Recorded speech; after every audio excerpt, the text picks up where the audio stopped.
you now have the ability to put music out into the global marketplace.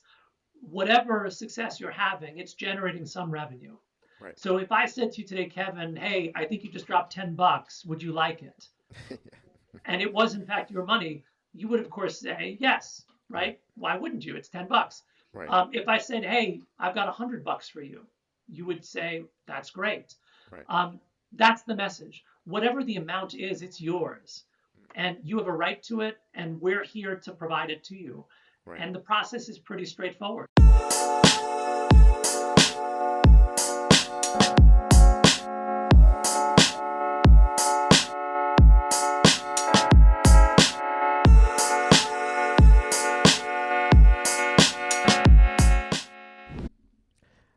All right. Welcome, everybody. Again, excited. This is Kevin from Music with Flavor, where we help you taste success in the music industry. Have a very special guest today to talk to us about, the Music Modernization Act, as well as the Mechanical Licensing Collective. Uh, very excited for this guest to, help us understand more about this complicated realm of the music industry. And our guest today is Kris Ahrend, CEO of the Mechanical Licensing Collective. So I'd like to give you a warm welcome today. Kevin, thanks so much. Really happy to be here. Awesome. Pleasure. Pleasure. Well, I mean, to get started, I'm sure, our people want to know more about the Mechanical Licensing Collective, but could we start by learning a bit more about your background and what led you to working at the collective? Sure. Yeah. Um, I've been working in the music industry here in the States for more than 20 years.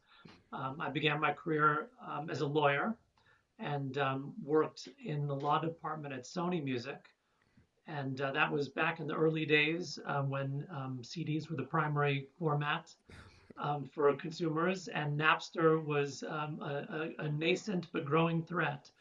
Right. And I've often joked that my career looks like a roller coaster. I got on at the very top and I've ridden the thing all the way down. And only in the last 5 years have we seen things start to pick up again in really exciting ways. But Mhm. it was still an interesting experience to see the industry change and transform as much as I have.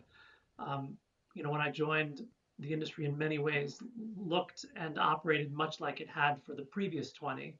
Mhm. And and so to have come in at that moment and had that connection to the legacy of the industry, and yet to have spent most of my career experiencing or being buffeted by the changes that it has undergone, um, has sort of been an interesting mix. So Yeah. started out there and then have moved throughout the industry into business and legal affairs, and then over time got involved in operations and really made that shift in the last 7 or 8 years. And I did that, Kevin, for a reason I think is really important, and that is after spending a lot of time in the industry, I recognized that most of what we do can be boiled down to two promises that we make creators. Mhm. The first one is we help to cultivate their creativity, help bring that creative gift to a larger audience, and that's of course the part that all of us connect with because we listen to music. Right.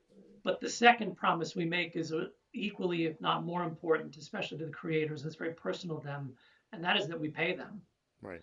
and we pay them properly. And what I came to realize was that there were shortcomings in that area, Right. and I wanted to be a part of doing right there and making good on those promises. So that led me to get more and more involved in the operations at the company I was with before Yeah. joining the MLC, Warner Music Group, and that really set the stage for me to then make the move to leading this organization, which is focused entirely on paying creators and their partners, whether they be publishers or administrators, or in countries outside the US, the many mechanical collective societies that represent the interests of local creators and go out and collect money from organizations like us Right. around the world.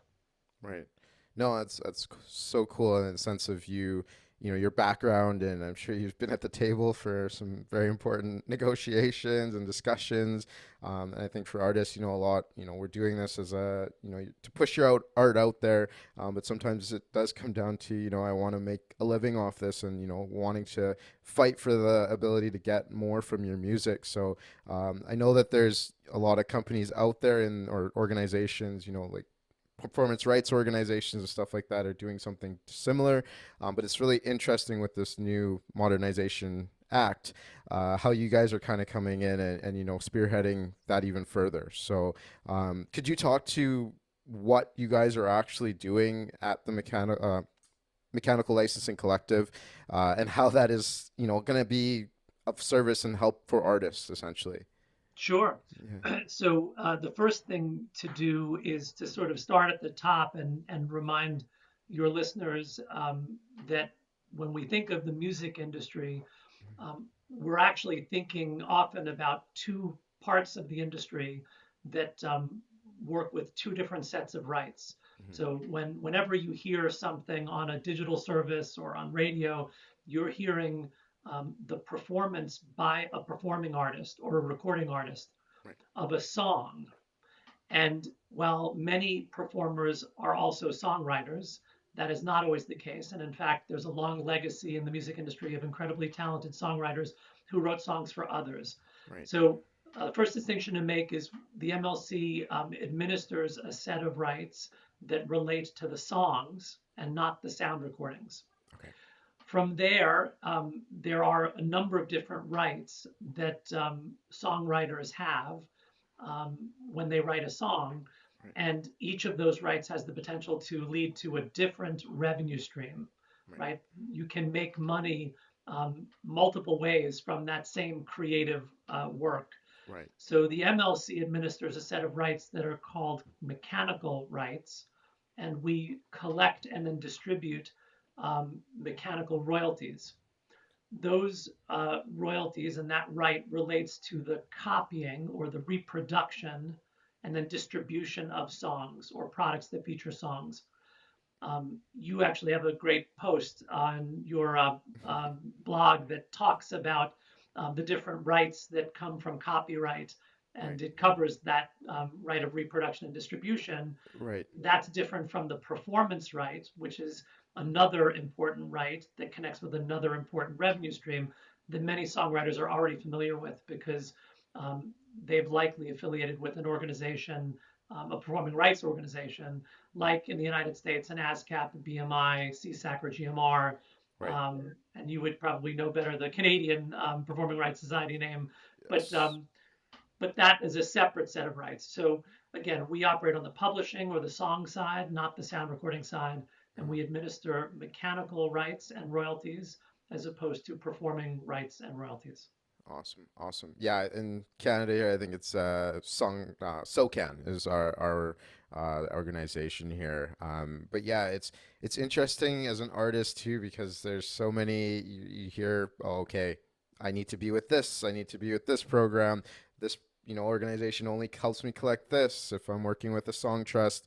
Do you know? So I think it can get confusing for sure for artists, and I think having discussions like this really help narrow it down and make other artists understand what it is exactly that they're doing needing to do to Yeah. help themselves. And with regards to the challenges, I guess I know there's a lot, but what would you guys say is some of the bigger challenges that you guys have stepped in now with this bill passing, and since the MLC has been formed, what are you guys helping to, negate in a sense that, those challenges were rampant before and Mhm. now we're kind of stepping in and kind of shifting that out of the way kind of thing? Yeah. Yeah. Well, I think it's important to acknowledge the point you just made, and that is the there is a lot of fragmentation Mhm. on the right side, and then the solutions that are available to address that. So, Right. as a creator, especially a creator who is making works that are being distributed outside of their home country, Mhm. there are a lot of challenges. First of all, if you're both a performer and a songwriter, you've got to make sure that you're um, thinking about how to collect all the different royalty streams that relate to both the sound recordings you make when you perform Right. and the songs you've written that you may be performing. Right. And then from there, you've got to think about, well, how do I solve for each of those, not just in Canada, if you're from Canada, or the States, if you're from the States, but in the other countries where my works are available. And, one of the greatest, I think, changes in our industry over the last 20 years um, is also what led to really some of the biggest challenges that the MLC was created to solve, and that was the globalization of the industry and the elimination of many of the hurdles that prevented creators from getting to market. Right. So go back again to when I started in the industry, or even earlier. I grew up as a kid playing music. I recorded music on 4-track tape machines. Yes. I think we had an 8-track cassette recorder, which was pretty cutting edge. But all of the technology at the time still led to the same sort of obstacle, which was how do you get any music you've made in a record store or out in the world where it can be listened to, right? And Right. record stores only purchase records from established distributors, Right. and they had limited capacity, right? There are only so many records you can fit in a store, Right. and radio only had so many hours in a day, and there were only so many stations, terrestrial stations, in your community available to play music on. So bottom line is, for creators like me and now millions of creators, there was no access to the market.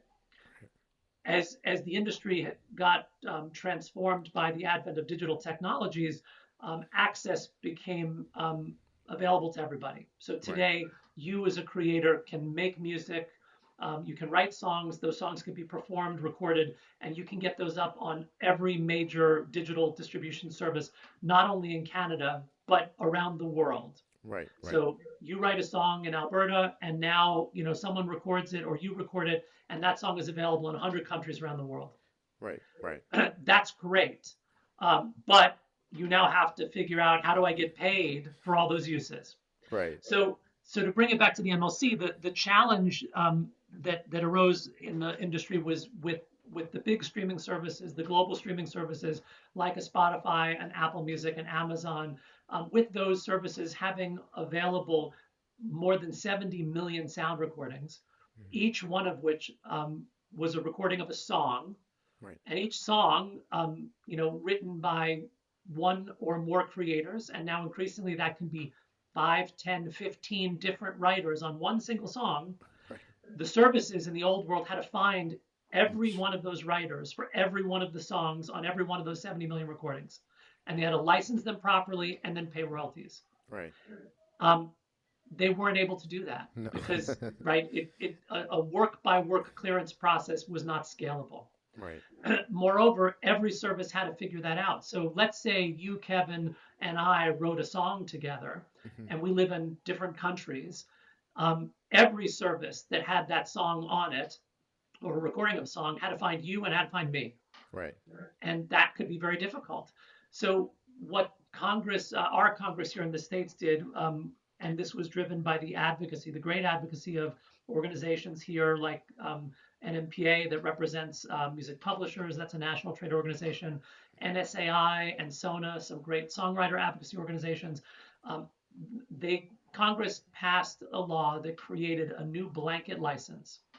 Essentially, every digital service that operates in the US, and I should say digital audio service, because what we do is limited to audio, Right. they now have the ability to get a blanket license that covers any song they use on their service, no matter where in the world that song originated. Right. Right. And in doing so, they solved one aspect of the problem. The services no longer have to go out and figure out how to license the songs in 70 million sound recordings. They can get one blanket license, everything's covered. Right. Second thing the law did was it created us, a mechanical licensing collective, that would act as a central hub, to which all of those digital services would pay all of their royalties for those digital audio uses, the mechanical royalties, and provide all of the data related to those to us, to a single organization. For rights holders, they in turn can do the same thing and provide all of their song information to us. The law required us to set up a database of all of that musical works ownership information and the connections to sound recordings that we now make, and to make all of that available publicly for anyone in the world to see for free. Right.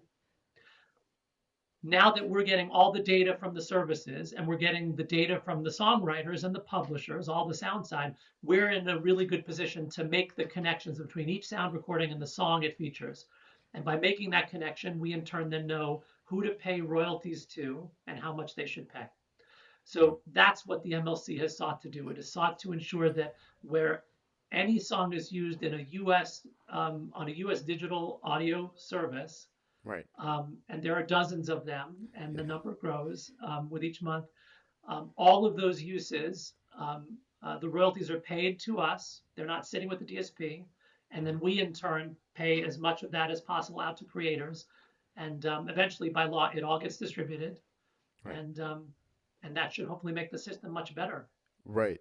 Right. And that's it seems like a huge undertaking, even though I get what you're saying from how it was, having to literally track down individual people. That just sounds like a nightmare. And even to this, it still sounds like there's a lot that needs to be done. But by centralizing it, it does seem like it makes it a bit, it simplifies the process. So, and I know that you guys are fairly new, but how would you say that, maybe even from the jump, what you thought the undertaking was, and was that intimidating to say, this is what we're tackling? I'm sure you guys have a big team though, but to like where things are now, even in it's been a few years. Are you excited for the future and where things are going with this? What's your thoughts on that? Absolutely. Yeah. Well, first I'll say, I mean, it's been an extraordinary challenge, but an incredibly rewarding one. And I Right. definitely did know what I was getting into. I think my colleagues did as well. Yeah. But what I think all of us saw and were excited about was the potential that the MLC had to make things better. Right. Often the challenge in the past has been it's hard to make things better when you're not well situated to do so. Mm. So, for example, if you're a private company out there and you want to try to make things better, you've got to convince all those DSPs to choose you to be that middleman, and then you've got to get creators to give you their information. Right. And I think for us, because this framework I described was established by law, and it is mandatory, right? A digital service, um, has certain obligations under the law now, and that those aren't things they can opt out of. Right. Um, and because we're the single organization that administers these rights and these royalties, from a creator perspective or a publisher perspective, you have to be connected with us one way or another, or you're not getting paid. Right. All of that set us up, I think, much better to succeed. And then, the work is the work. Hmm. We've been at this for not quite 2 years. Really, it'll be 2 years this summer when the board of our organization was designated by the Copyright Office to do this. Right. And I joined the company a year ago this past January, so it hasn't even been a year and a half yet.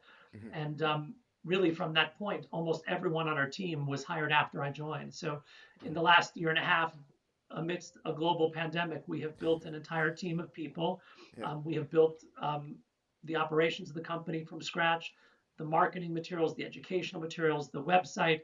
We have enrolled um, approaching 12,000 members. We have, gotten all that data organized, and we have begun full operations. We sent out our first royalties last month around this time, and we are on schedule to send out our second monthly royalty payments this Friday. Awesome. So we've accomplished a ton in a short period of time. There's more still to do, but Right. it's gone well, and I'm really excited for what we can do once we get the foundational stuff out of Going. the way, right? Right. Once we start paying people, now we can focus on how do we make that process even better, Right. and that's what I think lies ahead for us. How do we start doing things and then improve them? Moving forward, for sure, for sure. And that's so cool. You talk about enrollment as well in terms of, say I'm an artist and I see this and I'm even watching this and I think, oh, that's cool and all, but I'm not Taylor Swift. I'm not. This has nothing to do with me. What do you say to that artist who's maybe hesitant to joining because maybe they think there's nothing out there for them, you know? So let me say this first. If you're a creator, if you're a Mhm. songwriter, Yeah. the first thing you need to consider is, do you already have a partner who may be collecting these royalties for you? Hmm. So, for example, SOCAN just announced today that they're getting ready to distribute for the first time the royalties that they received from the MLC last month. So, if you're affiliated with SOCAN and they're already collecting your mechanical royalties, you're likely covered You don't need to join the MLC because you're a member of SOCAN, and they're going to Uh-huh. collect those royalties from us. Cool. You mentioned earlier, Kevin, Song Trust. Song Trust is another, well, is a private organization that offers administration services, a variety of them, Right. including collecting digital audio mechanicals from the MLC Hmm. for rights holders, including songwriters. So if you were affiliated with Song Trust, you may already be covered. Right. And there are lots of other ways that you can be covered. Obviously, you could be signed to a music publisher. You could have a private administrator who does things for you. But assuming you have not solved for that, so you're a self-administered songwriter, a DIY artist, Right. and you're a team of one. Right. And that, again, that's most of us. That was me and my buddies when we were making music when I was younger. It was just us. There was no marketing team. There was no administration team. There's no finance team. Right. What I would say to you is this: um, you now have the ability to put music out into the global marketplace. Whatever success you're having, it's generating some revenue. Right. So if I said to you today, Kevin, hey, I think you just dropped $10, would you like it? And it was in fact your money, you would of course say yes, Right. right? Why wouldn't you? It's $10. Right. If I said, hey, I've got $100 for you, you would say that's great. Right. Um, that's the message. Whatever the amount is, it's yours, and you have a right to it, and we're here to provide it to you. Right. And the process is pretty straightforward. You connect with us by becoming a member. Right. There are actually two steps to that. Like any website, you have to set up a user account first. So username, password, then set up your member. Your member can be you as an individual. So if you want to get paid directly and then treat the money that we pay you as your personal income for tax purposes, Uh-huh. totally fine. Cool. If you want to set up a company like an LLC to receive that money for you because you're a little more sophisticated and you actually run your Business. business like a business, Right. or if it's you and three mates in a band and you want to kind of split the money up after it comes in, you can set up a company to do that. Right. um, but once you decide on that, that becomes your member, and then the only other thing you need to do is make sure we've got your data. Right. We need to know the names of the songs you've written, the writer if you control more than, or the writers if you control more than one share. If it's just you, just your share, and then any other details you have about the song or the sound recordings that feature your song. Right. So we talk about between 10 and 12 pieces of information that we need for each song. And if you give us all of those, then we stand a really good chance of being able to make that connection and then paying you. And once you set that up, once your data is in our database, in theory, it'll all keep working every month. Right. And then again, if it's $10 a month, Still. that's $120 a year. I don't know anybody who wouldn't want that if it was there and available to them. Right. And then obviously, as your career grows and you become more successful and more people listen to your music, that check could increase over time. Right. But whatever it is, it's yours and you're entitled to it. Right. Right. And we talked on blanket licenses as well that you guys are creating. In terms of that, what happens then if I don't do this? So we're saying that $10 on the ground, I left it there. I don't come back for it. What's the process of that in terms of, letting artists know, okay, if you don't touch it, eventually what happens to that money essentially? Great question. So one of the key aspects in the law that created the MLC was this notion that um, all of the royalties that we receive should ultimately go to creators. Mm. As an aside, everything we do is free to creators. We don't charge any membership fees and we don't deduct any administration costs from the royalties we collect. The Wow. digital services in the US are separately obligated to pay all of our funding, and they can't deduct what they pay us for funding from the royalties they pay us. So you'll get 100% of whatever royalties you're entitled to.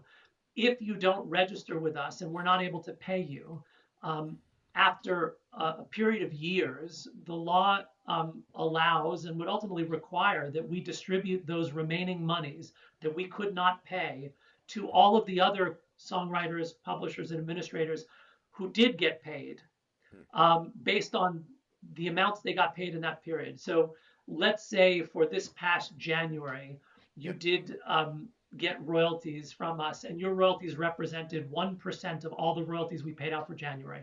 Yeah. At some point, several years from now, when we get to the point where we've exhausted our ability to find everyone else, um, any money that's left over, you'd get 1% of that. Hmm. Okay. So the advantage to registering is not just that you'll get paid 100% of your mechanicals, but you'll also then be in line to get a pro rata share of any mechanicals we can't pay to other people because either we couldn't find them or they didn't register with us. Right, right. Okay, that makes sense. Yeah, So there's and no bonus pool for the MLC. We can't spend that on education or other things. That money, any royalty money we collect, will always go to creators. right, Ideally to the right creator in the short term, but if not, eventually it will be distributed among the creators we're able to pay. got you. And when you say the other, organizations that you work with can't charge, that's when you're paying out to like a SOCAN, or I guess SOCAN wouldn't be the best example, but maybe a DSP to pay the artist. They can't tax on anything else to say, hey, artist, we're taking a cut of this, is what you're saying essentially? Yeah. We don't. Now, Right, if you work with a publisher, for example, right? right, right, Your publishing deal might say that you, as the writer, get 75% of the right, mechanicals the publisher collects, and they keep 25. right, So in that case, your publisher will get 100% of the mechanicals for your songs, right, but you will only get 75% of what we pay the publisher because they get to keep some. And most companies, whether it's an administrator or a larger company like a song trust, they take a fee, right, but we don't. And that's unique because if you think about other organizations that operate, um, whether it be a PRO or another collective management organization, typically they have to recover their operating costs from the royalties they receive. right, right, So you might get 95 cents out of every dollar because they keep 5 cents from everybody's dollar to cover their costs, or 10 cents or 11 cents. It probably right, ranges between 5 and 15%. Nothing comes out of our piece of it. right. Okay. That makes sense. And I know some of these questions it's tough to ask sometimes because I'm putting kind of a blanket on it, and like there's so many different situations, like you're saying, depending on what type of deal you might be in, or if you are literally just by yourself, um, things shift a little bit for you. But Yes. that makes a lot of sense. And you kind of touched on this earlier a bit about, even someone being from Canada. This is something that also helps them as well. Correct? Because you guys are now partnering with SOCANs, and like you said, I just need to be with SOCAN potentially, and I don't necessarily need to sign up for the LC. Are there any other benefits for people outside, the U.S., where the MLC is kind of helping them as well? Yeah, well, so yes, even though the blanket license that the services can now secure only covers their US operations, Hmm. we receive and will distribute royalties to creators or the organizations that represent them everywhere in the world, right? Okay. Because in a global market, you could be a songwriter in Japan, Right. but your song can be recorded and then made available in the US on Spotify.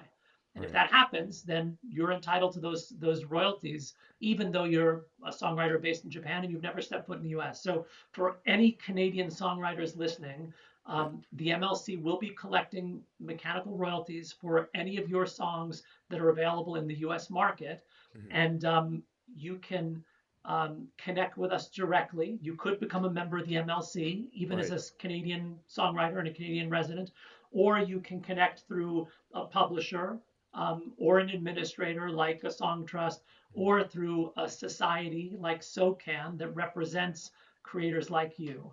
So what we often say is, as a creator, again, going back to how things have changed. In the old days, there were only a handful of companies you could partner with, and if you didn't have a record deal and a publishing deal with one of them, you were out of luck.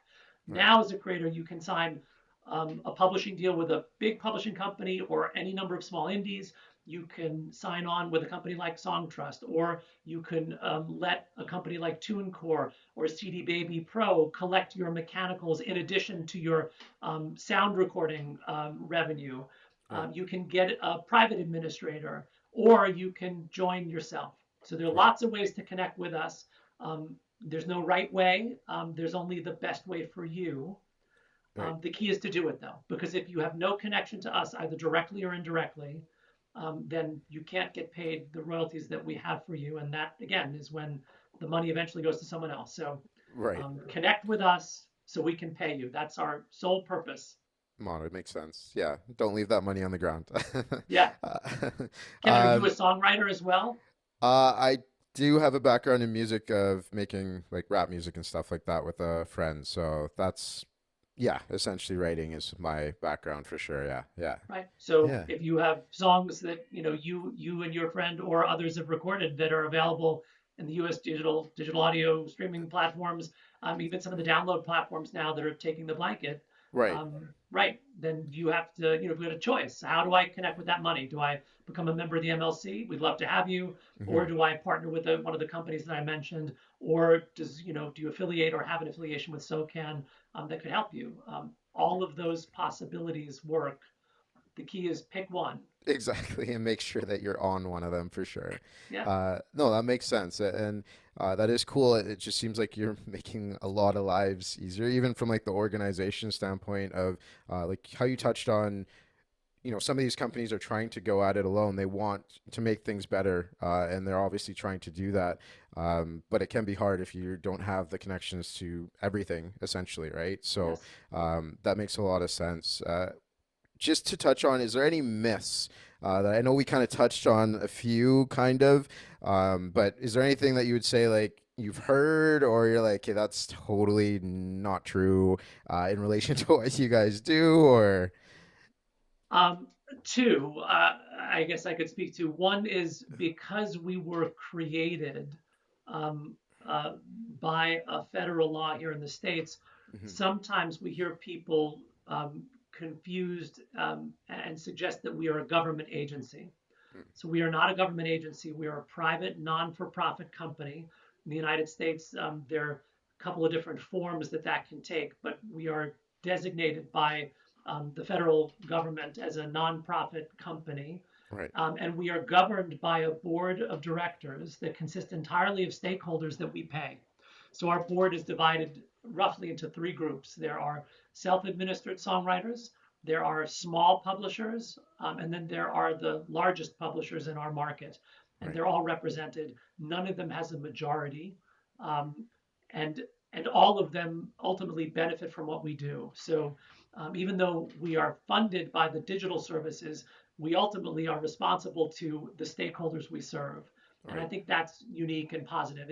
It's not, and I don't say this because I have any negative views of government at all.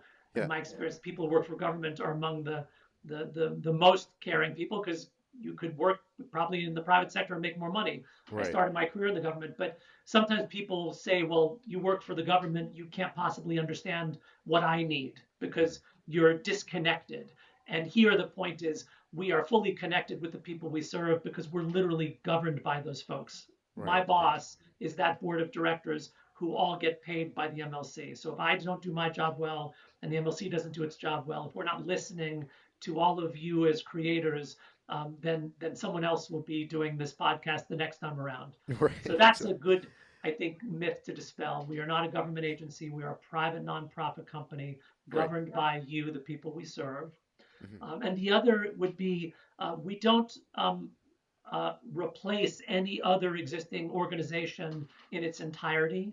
So, for example, here in the States, we have another organization somewhat like us called Sound Exchange, but Okay. it operates on the sound recording side of the business. Right. Um, and no doubt you and other creators are familiar with Sound Exchange. Um, we collect a different revenue stream. So if you're getting paid by a sound exchange today, keep getting paid by them. They're great. You want that money. Right. Also, think about how to connect with the MLC. We don't replace them and they don't do what we do. Right. And the same is true for the PROs. If you're working with a performing rights organization, know that they collect a different revenue stream for songwriters than the MLC does. We don't replace them. They don't do what we do. They can't. So Right. you need both of us. So yeah, in general, anytime someone says, "Oh, great, I get it, so I don't need them anymore," my answer is Right. no. If someone has been Exactly. writing you a check, keep Keep it. working with them because they're going to keep writing you a check in all likelihood, and then Right. make sure you're also getting a check from us or through a partner from us. Right. No, that makes sense. And I could see how it's easy to make assumptions. I know we shouldn't, but based on those myths that you're kind of dispelling there, it makes sense. I've worked in government as well, and I know that yes, it's you talk to certain people when you come out of your job, and it's just like they just have this overlying thing that as soon as it's associated with that, so I could see where that would come in, but it makes sense that you guys aren't. You're working for artists. You have more artists on your board. It keeps you guys in check as well, right? And Yes. also the fact that you guys aren't really taking a cut, I think, is also an interesting aspect of that as well too. Um, I would say that, what you guys are doing, the Music Modernization Act as well, is a huge step in the right direction, just overall, for so many people, companies. Is there any challenges that you guys, are trying to overcome moving forward here? Like, this is awesome. This is great what we're doing. Looking into the future, like new things coming in, that you guys are going to have to maybe hurdle over. I don't want to talk NFTs and stuff. I always bring this up kind of, but there's other challenges with technology that are coming in that I'm sure impact you guys as well. Could you speak to that a bit in terms of where you guys are going and maybe shifting or being preventative, taking preventative measures on certain things? Yeah. Yeah, I think, one of the most immediate challenges for us is actually um, changing the mindset of the people who have in the past been receiving these mechanicals through other ways. Hmm. Um, Publishing has always been on the administration side to some degree passive in that if you think about it, the products that are put out in the market, the music products, they are built around the sound recording, right? A record company releases a record, and then the publishers or the writers whose songs were recorded on that record, Hmm. they ultimately receive a royalty in Right. connection with the sales of that record.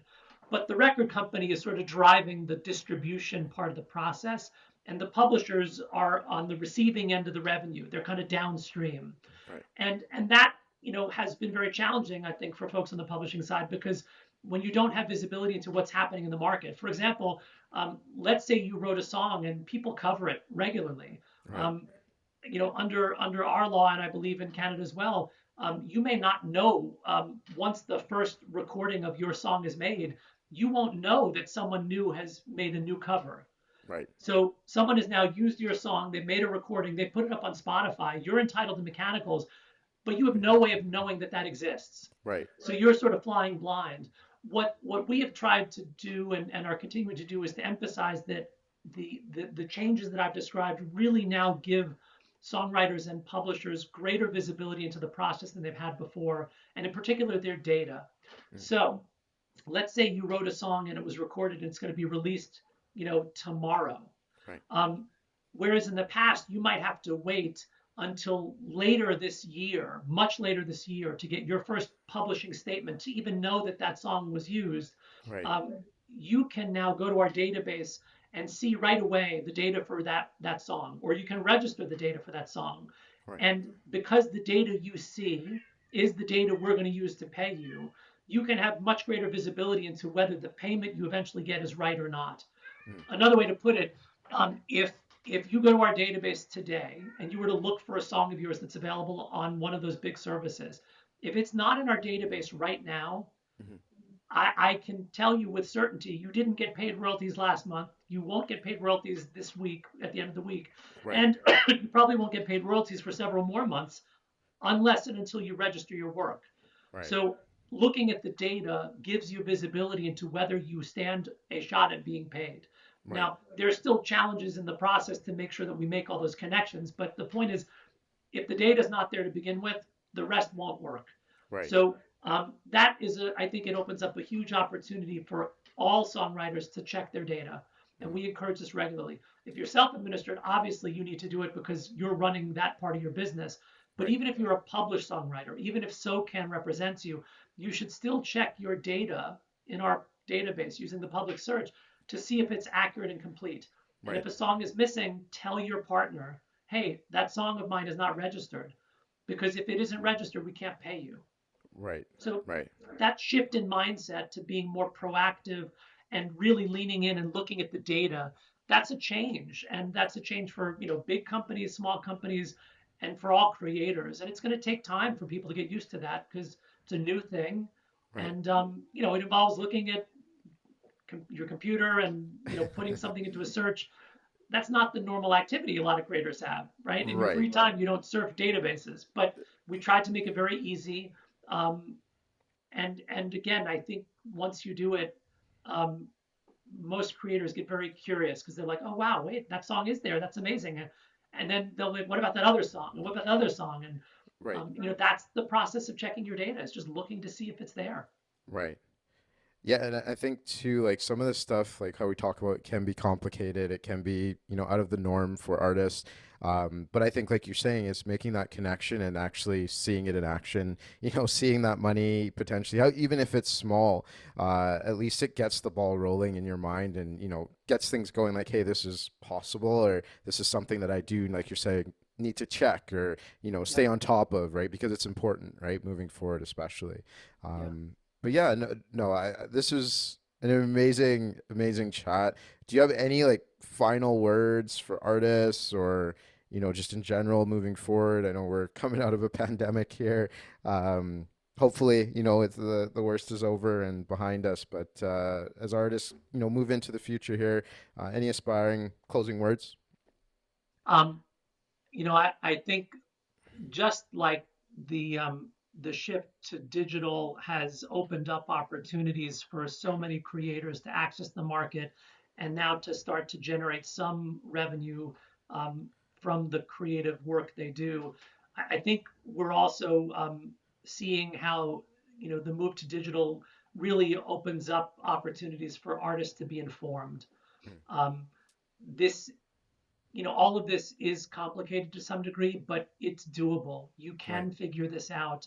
right. And I think, for me, what excites me a lot, Kevin, quite frankly, is seeing people like you in the market Hmm. doing the things that you do through your podcast and your blog, because you're helping demystify these concepts for your audience, and in that way helping them to understand their business. So Okay. I think it requires some intent and effort. You have to Mhm. choose to listen to Kevin McCarthy. You can't just not listen.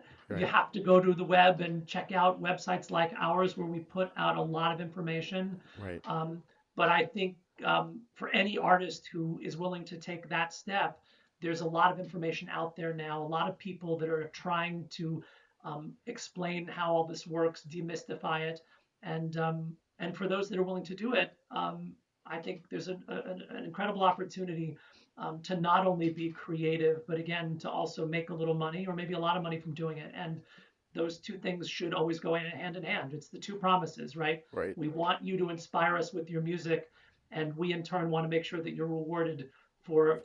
the work that you do. And Right. both of those are now possible in ways that they weren't before. Right, right. No, I like how you tied that in, came back full circle for sure. But yeah, no, I mean, a lot of this, it makes more sense just even having this conversation, and how you're breaking it down. You're really simplifying what I think is a challenging topic, but like you're saying, you just take the time, and it's not hard to step outside of your realms and actually find the information you need that's going to help you. So, yeah, I really can't say enough how much I appreciate you coming to join us today, and helping us learn more about the Mechanical Licensing Collective. So, My pleasure. yeah. So, call to action for everybody listening. If you're not already a regular visitor to Music with Flavor, go to the website, check out the articles, listen to the podcast, and then check out our website, Right. www.themlc.com. You can follow us on social media. Mhm. We're active on all the major channels, and we put a lot of information out that way. And you can also sign up for a newsletter. We have a general newsletter for anyone who's interested. And then once you become a member, we have a member newsletter. Together, those two newsletters go out to almost 20,000 people now. Awesome. And so those are all great ways that you can learn more about what we do.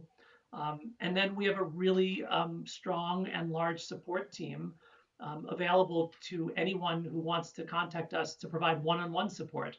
Right. You can reach us by phone or by email. And then once you become a member, there's also a chat feature in our portal. And when you chat, you're chatting with a real person. It is not yet, we don't yet have any bot technology there. We But probably will, but there's yeah. always a human being at the MLC. Right. And that support team is available 12 hours a day, Monday through Friday, 8 to 8 Central Time. which means that we're available to folks at reasonable times on the East Coast or the West Coast, Right. just like here in the States and Canada, big sprawling country. And Yeah. you wake up in Nova Scotia and the folks on Vancouver are still in the middle of the night. Right. But we're right in the middle, so you can get to us no matter what. And then on Saturday, we're available 9 hours a day. And that was something early on we wanted to do to really set the tone that service matters to us. So Right. even if you work a day job, as so many creators do, Mhm. and you can't call during the week, you can reach us on Saturday during that 9 hour window. And Right. again, speak with someone, email with someone one on one, and we're here to help and hoping to hear from you.